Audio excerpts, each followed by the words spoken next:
નમસ્કાર દોસ્તો, સ્વાગત કરું છું આપ સૌનું ફરી એકવાર ગુજરાત ગવર્મેન્ટ જોબના યુટ્યુબ પ્લેટફોર્મ પર। ફરી એકવાર ઘણા લાંબા સમય પછી જે પણ ઉમેદવારો ટાટ પાસ છે અથવા તો કહી શકાય MA BEd પાસ કર્યું છે એવા ઉમેદવારો માટે કાયમી ભરતીની અપડેટ લઈને આવ્યો છું। શિક્ષક બનવા માંગતા ઉમેદવારો માટે આ અપડેટ ખૂબ જ મહત્વપૂર્ણ છે। તો જે પણ મિત્રો શિક્ષક રિલેટેડ ભરતીની અપડેટ મેળવવા માંગે છે એકવાર આપણા પ્લેટફોર્મને જોઈન જરૂરથી કરી લે। दोस्तों, आदर्श केळवणी मंडल विरोल तालुको देवगढ़ बारिया અને જિલ્લો રહેશે દાહોદ। હવે દોસ્તો, સંચાલિત આદિવાસી આશ્રમ શાળા છે। આ આશ્રમ શાળાની અંદર શિક્ષણ સહાયકોની ભરતી કરવા માટે લાયકાત ધરાવતા ઉમેદવારો પાસેથી અરજીઓ મંગાવવામાં આવી છે।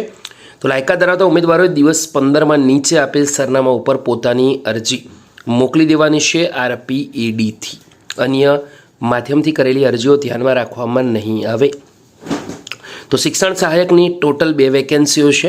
પહેલી સમાજશાસ્ત્ર વિષય માટે જે અનુસૂચિત જનજાતિના ઉમેદવારો અરજી કરી શકશે।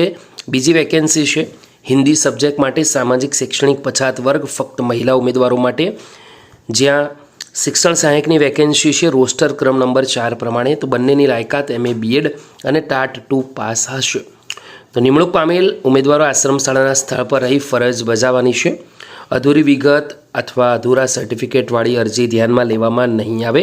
કોમ્પ્યુટર કૌશલ્યની પરીક્ષા પણ પાસ કરેલી હોવી ખૂબ જ જરૂરી છે। તો આ છે દોસ્તો મહત્વપૂર્ણ અપડેટ। અરજી કરવાનું સરનામું આશ્રમ શાળા વિરોલ, મૂળ પોસ્ટ તાલુકો દેવગઢ બારિયા અને પિનકોડ નંબર સહિત સંપૂર્ણ ડિટેલ આપવામાં આવી છે।